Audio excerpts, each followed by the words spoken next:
Oke, bismillahirrahmanirrahim. Kenapa gua bilang di video ini kalau OnePlus itu harus banget comeback dan OnePlus harus banget bawa handphone ini? Jadi gue mau mulai cerita gue dari beberapa bulan yang lalu di saat OnePlus Indonesia itu mulai muncul nih berita-beritanya kalau mereka bakal comeback gitu.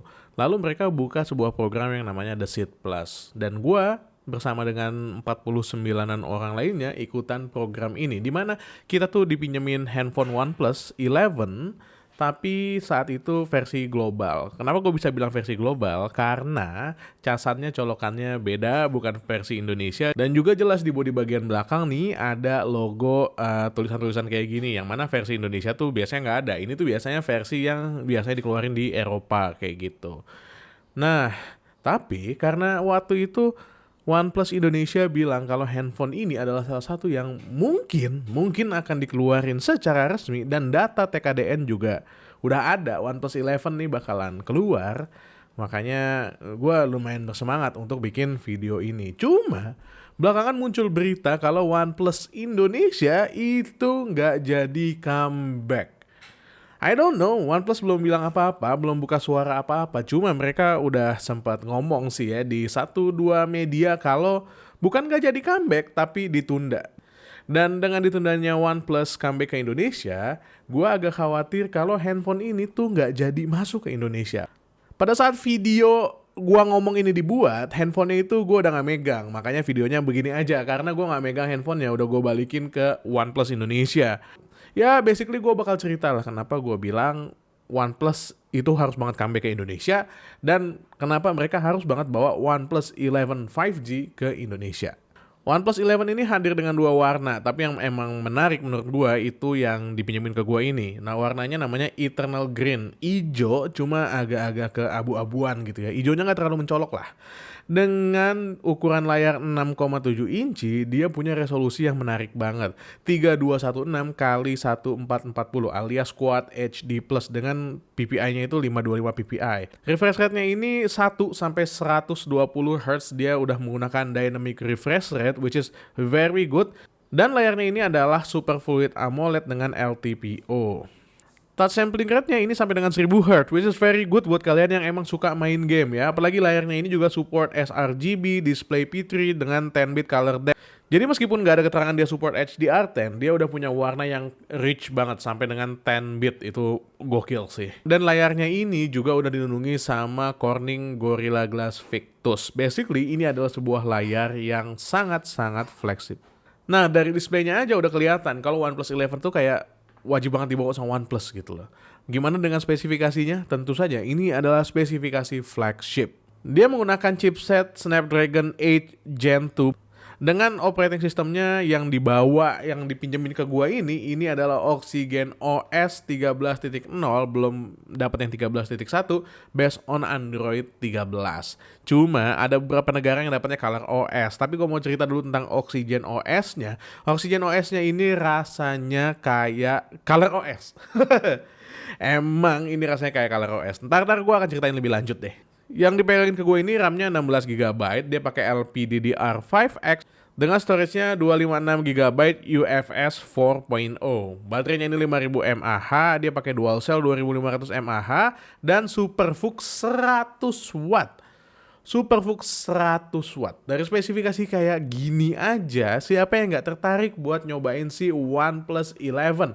Buat dipakai sehari-hari tuh ya keren, sama kerennya kayak Samsung Galaxy S23 Ultra gitu. Meskipun gue nggak mau ngebandingin di video ini, cuma ya fluid banget, nggak berasa adanya cegukan sama sekali. Semuanya enak banget, lancar dipakai, main game pun game apapun bisa dibabat dengan sangat bagus di OnePlus 11. Cuma pengalaman penggunaan gue itu yang menarik adalah RAM manajemennya itu agak keterlaluan gitu. Dimana game yang masih kebuka karena gue pause lalu gue buka aplikasi yang lain, itu kadang-kadang gamenya suka ketutup sendiri.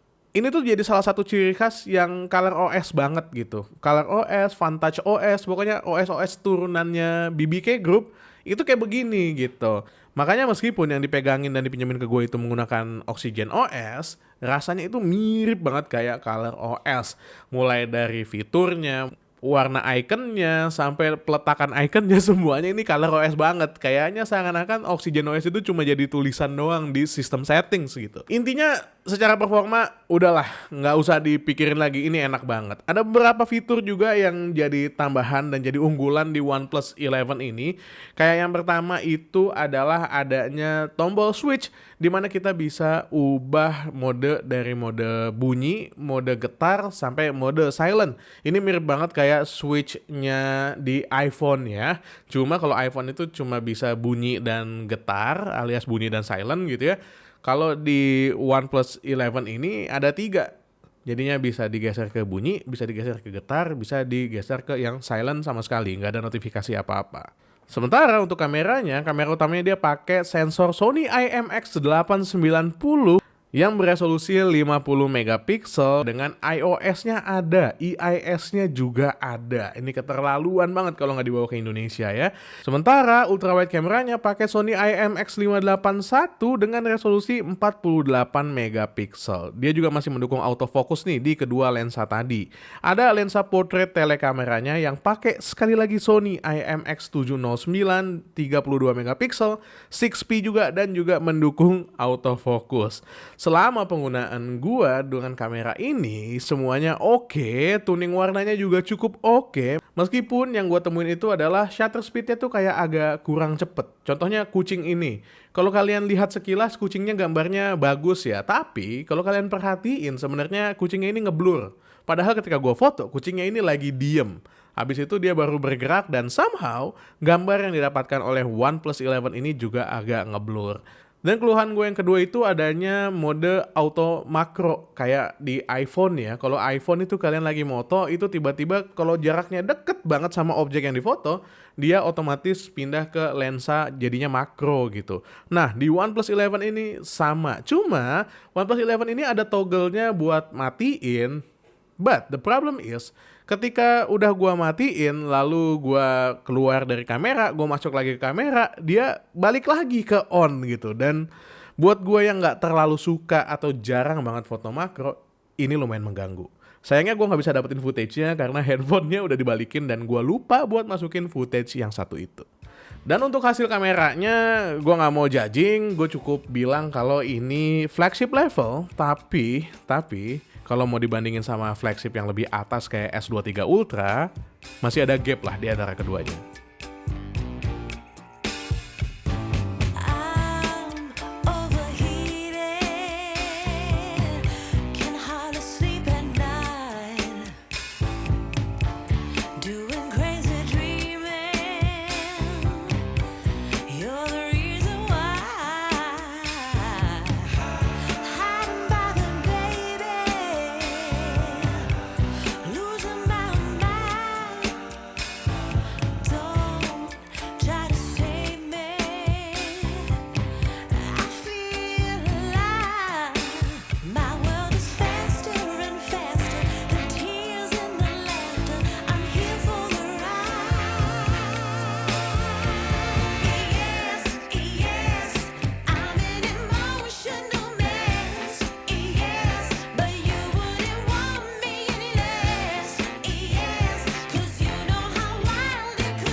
Untuk videonya dia support sampai 8K video di 24 fps, 4K video di 30 atau 60 fps, 1080p video di 30 atau 60 fps, dan 720p video di 30 atau 60 fps.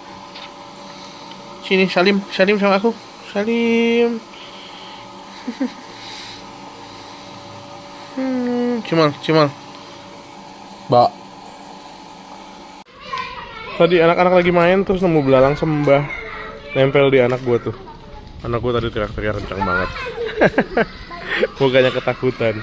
Padahal belalang sembah gini doang. Well, dari perekaman video ini kelihatan ya kalau kamera dari OnePlus ini Emang flagship level sih. Pinjam apa tuh? Oh, kirain pinjam belalang. Aku cukup apa itu gelas berat ya? Kita mau 4 mbak? Iya garlic bread. Happy sekali Anda.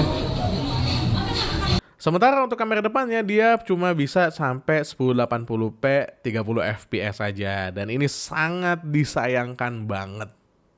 Kenapa nggak sampai 4K 60? Harusnya kuat nih. Nah, dari spesifikasi dan hasil foto dan performa main gamenya, kalian juga pasti bisa mikir sendiri lah gitu. OnePlus 11 ini wajib banget buat dimasukin ke Indonesia. Karena sekarang coba kalian pikir deh, siapa yang berani masukin flagship ke Indonesia? Pertama, Apple dengan iPhone, yang bisa dibilang setiap kali iPhone keluar semuanya flagship gitu. Yang kedua, Samsung dengan S-Series, Flip, dan Fold-nya, itu semua flagship. Mereka ya masih salah satu pemain besar lah di Indonesia. Udah, yang kebayang itu doang, dua.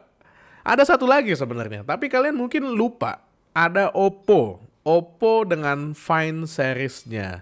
Tapi market share flagshipnya tuh Oppo kayak yang nggak usah dihitung gitu loh. Kayak masih kecil banget lah, nggak bisa ngelawan. Ada lagi satu lagi yang gue inget, iQOO dengan iQOO 11. Tapi ada tapinya lagi. iQOO tuh kayak nggak serius ngegarap market Indonesia. Cuma kayak masang barang, taruh, jual, abis itu udah dilepas, nggak ada campaign apa-apa lagi gitu loh. Kayak seakan-akan dia bakal ngejual dirinya sendiri gitu. Coba deh kalian perhatiin kalau kalian lagi jalan-jalan di mall, kalian ngeliat iQOO 11 nggak di sekeliling kalian? Kan enggak gitu. Bahkan Oppo Find series pun agak langka buat dilihat. Yang kalian lihat biasanya kalau nggak S seriesnya Samsung, iPhone gitu. Nah, OnePlus 11 5G ini punya kesempatan besar banget untuk jadi pesaingnya Apple dan pesaingnya Samsung kalau masuk ke Indonesia, apalagi kalau harganya ngotak gitu. Tapi ya kalau kata MKBHD, OnePlus yang sekarang itu udah beda sama OnePlus yang dulu. Kalau OnePlus yang dulu itu bisa dibilang flagship killer untuk enthusiast gitu ya, untuk orang-orang yang suka sama teknologi. OnePlus yang sekarang udah jadi ya gitulah. But anyway, kayak apapun wujud OnePlus di luar sana yang dulu buat entusias sekarang udah jadi mainstream, yang mungkin harganya juga nggak jadi flagship killer lagi. OnePlus 11 ini kayak sayang banget kalau nggak dimasukin sama OnePlus Indonesia ke Indonesia. Dan kita doain aja mudah-mudahan OnePlus Indonesia beneran jadi comeback dan cuma ditunda aja, bukan nggak jadi comeback, karena sayang banget.